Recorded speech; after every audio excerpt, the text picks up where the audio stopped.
Hi, I'm Gary Zacharias, and you're listening to the Apologist Bookshelf.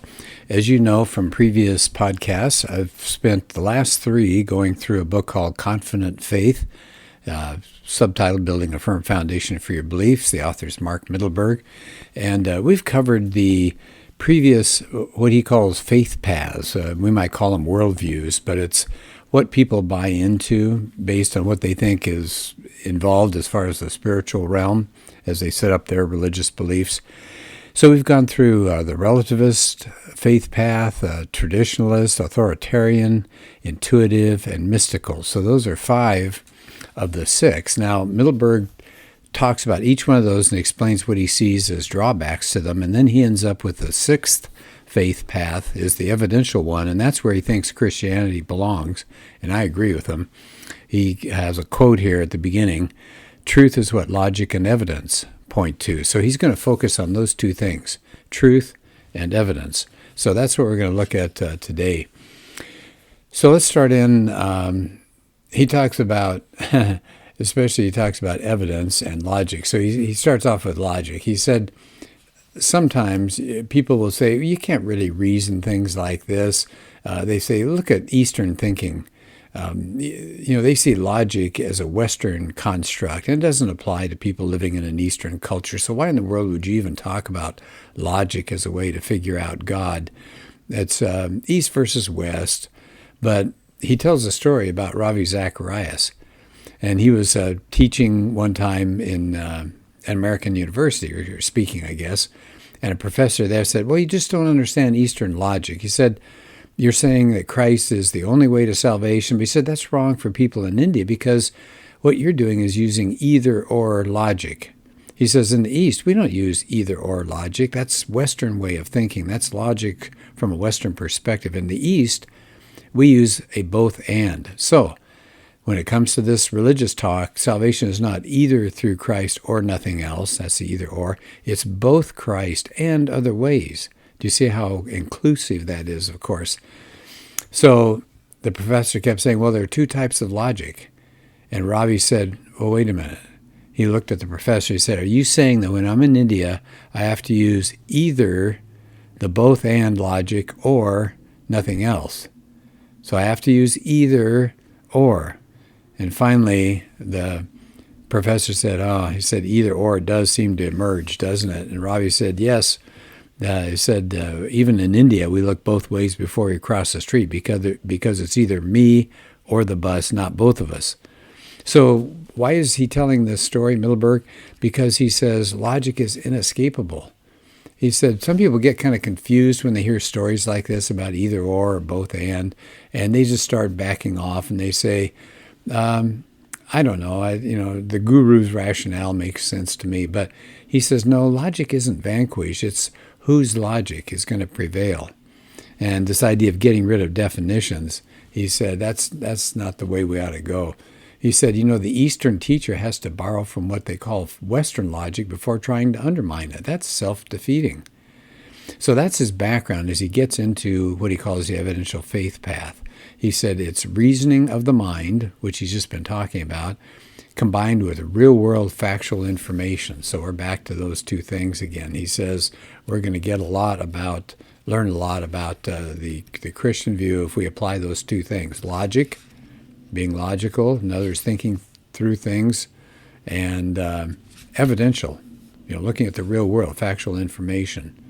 And he has a quote here from William Lane Craig that I think is really good.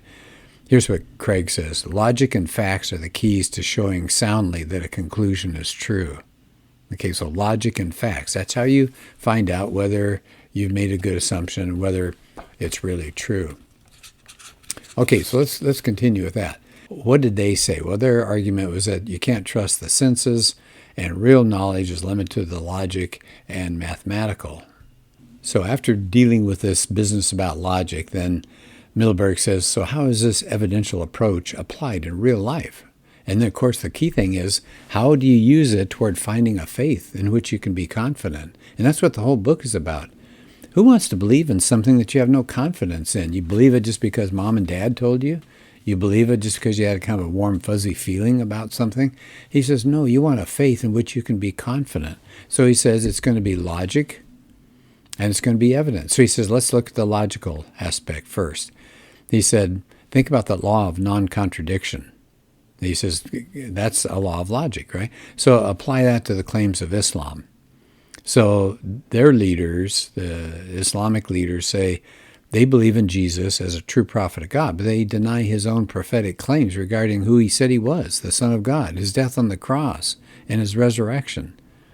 So there you got a lot of non-contradiction going on there. He said, then look at the Mormon belief. They say they teach the truths of the Bible, yet they teach polytheism. That contradicts the monotheistic teachings of the Bible. So you've got contradiction going on there. He said, here's another example. What about the claims of the Baha'i faith? Well, that says that Islam and its teachings are true, and Christianity is also true, and Judaism is true as well. And each of these and all of the rest are all true, and they fit under the Baha'i faith. Well, wait a minute. The Baha'i faith is probably the most rationally incoherent of all the religions, Mittelberg says, because those religions all disagree on what life is like, what God is like, what happens to us when we die, and so on. How can those all be true? So he says there are logical problems with these other worldviews, these other paths to God, which he's spent some time talking about. Let's move to where the part that I really like in this chapter. He talks about the second thing. So we're going to look at logic to decide on a good worldview, and we're going to look at evidence. And he says, let's talk about evidence, facts. He said, you got general science to start with. He said, think about what they have discovered regarding DNA testing in the Book of Mormon. The Book of Mormon says those people that came here, the Indians, are from the Middle East, right? And that's not true. They found out now DNA testing says they're Asian. They're Asiatic. So he said, we look at history. That's the way we can investigate claims to the past. And he said, archaeology, there's another area that can give you relevant information about claims that the Bible has. And then he spends just a minute here, and I'm so glad he does. He said, archaeological research has overall just reinforced strongly and confirmed biblical claims from the Old and the New Testament. And he just gives one example. And by the way, there are plenty of good books and plenty of good articles that talk about evidences from archaeology that do support the Bible. He gives one example here. It's the Hittites. They're in the Old Testament big time. They interacted with biblical figures as far back as Abraham and as late as Solomon. They're in Genesis 15. It talks about them as people who inhabited the land of Canaan. 1 Kings 10 says they purchased chariots and horses from Solomon. Probably the most famous Hittite is Uriah. He was the husband of Bathsheba. And the claim is that somewhere between roughly 1700 BC until about 1200 BC, they were powerful. Well, here's the catch. Until the late 19th century, nobody knew anything about the Hittites. They couldn't find them.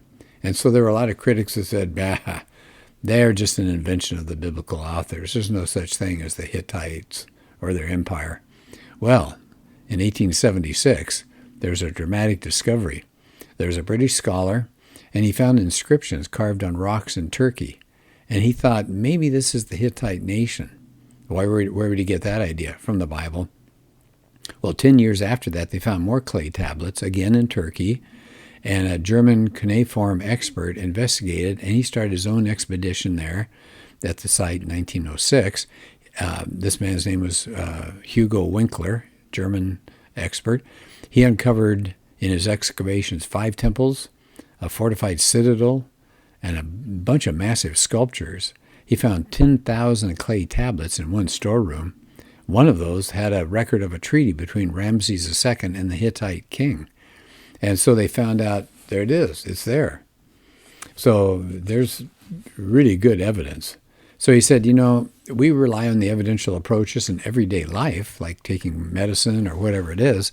And he said it can be valuable in the realm of religious understanding as well. But he said, before he wants to move on and really get into this evidential faith path, he says, time out. We need to address a serious problem.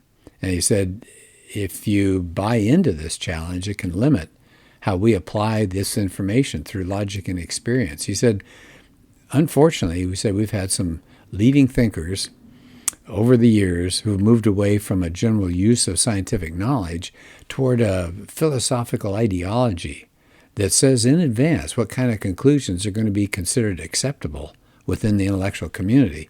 So he said, basically, these people have hijacked science. He said, by the way, it's always been dominated by people of faith in the past, but they've hijacked science and transformed it into something called scientism. And I really wanted to spend a couple minutes on that because I've done some research, and I think that is a danger that's out there. Not all scientists buy into scientism, but enough of them do that's really caused a stir. So what is scientism? The belief that the scientific method is the only method for discovering truth. It's the only method. So, in other words, if you can't put it in a test tube, if you can't weigh it, if you can't measure it, if you can't conduct some kind of physical work on this thing, then it's not true. That's the only way that you can discover truth, the scientific method. He said, actually, the doctrine behind it has been called logical positivism, and that's the idea that only naturalistic, not supernatural, but only naturalistic factors can be considered as possible causes or explanations. Doesn't matter how strong the evidence is. If the evidence is outside the natural world, you can't talk about it. So basically, it makes science from that point on be atheistic. So God's ruled out. Anything spiritual is ruled out. You can't even consider it. Said, consider this. Richard Dawkins. He says, you talk about a commitment to scientism. Here's what he says. He had a book, by the way, The Blind Watchmaker, and that's where Mittelberg is getting some of these quotes. Here's Dawkins. Biology is the study of complicated things that give the appearance of having been designed for a purpose. So do you see what he's saying? Yeah, it may look like it, but it really hasn't been designed. Here's what else Dawkins said. The living results of natural selection overwhelmingly impress us with the appearance of design as if by a master watchmaker.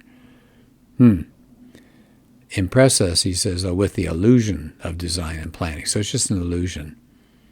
Again, he says, animals give the appearance of having been designed by a theoretically sophisticated and practically ingenious physicist or engineer. But he said, no.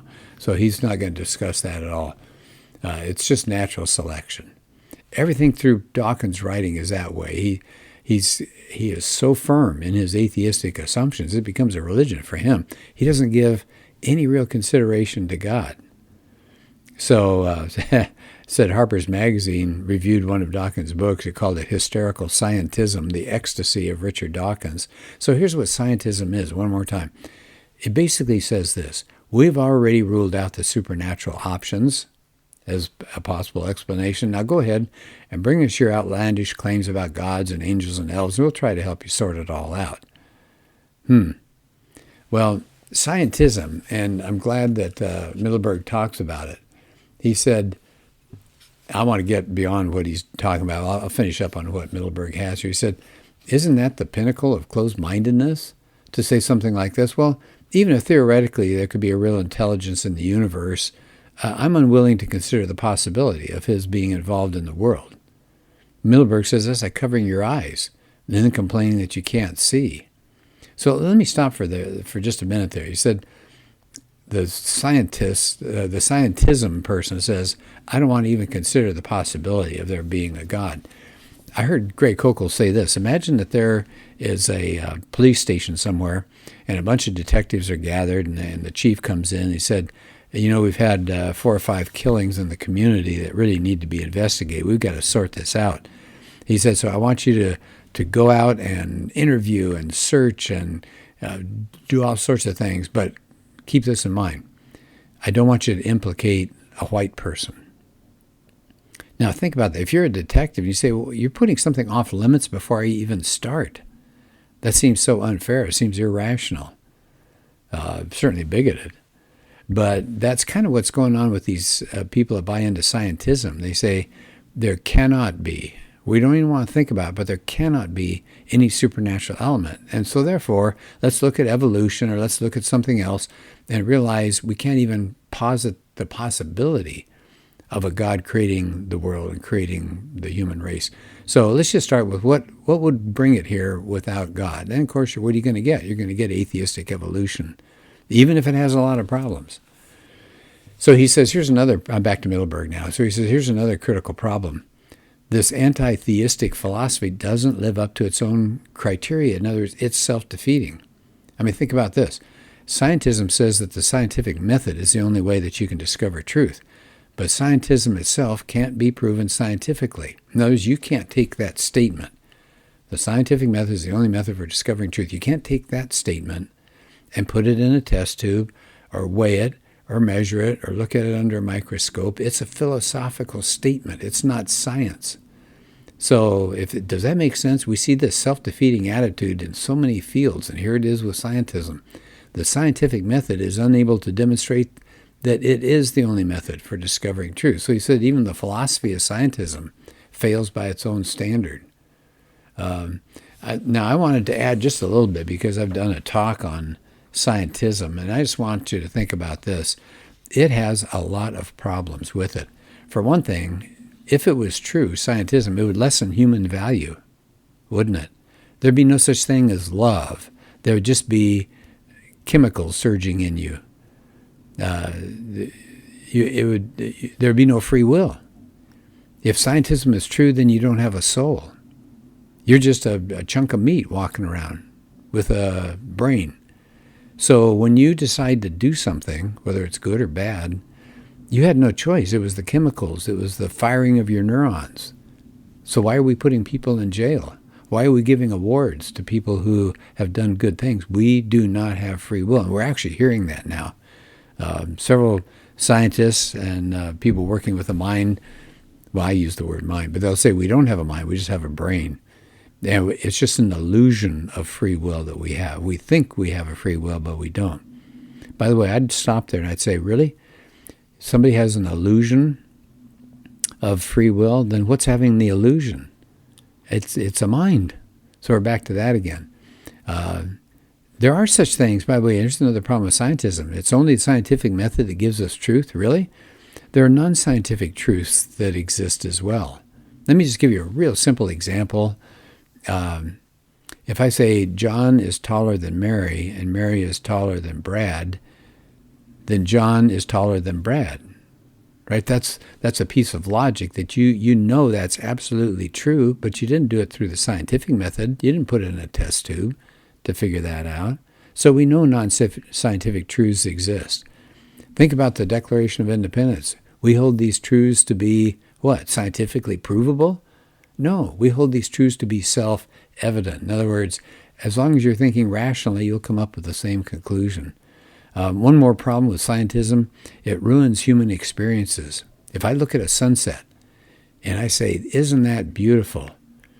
I can't prove that scientifically. In fact, if I just look at a sunset from a scientific perspective, all I can say is that different light waves, different colors of the spectrum come to me in different wavelengths. So the red wavelength comes through the thicker atmosphere better. But that kind of ruined a human experience, didn't it? Or I go to Yosemite and I look at those wonderful waterfalls and I'm just impressed.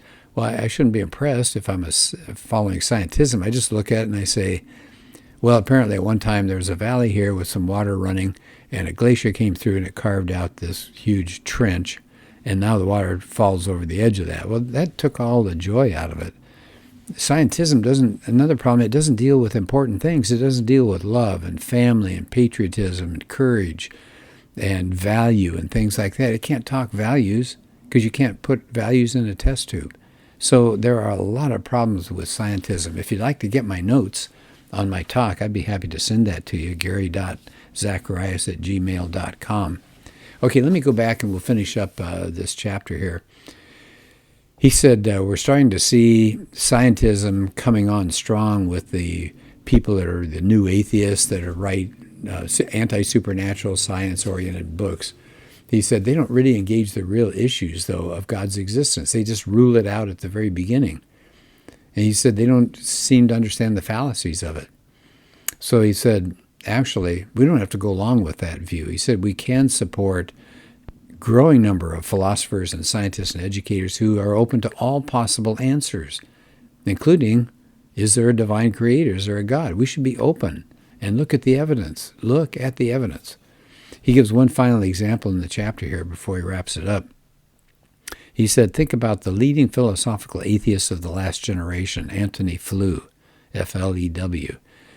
Several years before he died, he said, my life has been guided by the principle of Plato's Socrates, follow the evidence wherever it leads.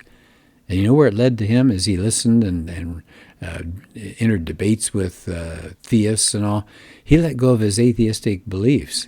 He publicly embraced the view that there is a God, some kind of intelligent designer, because of the evidence that he saw out there with DNA and little biological mechanisms that are inside all of us. All sorts of things made him say, I think I need to change my mind. Now, a couple of people said, oh, he's just getting old and losing his mind. But he said, no.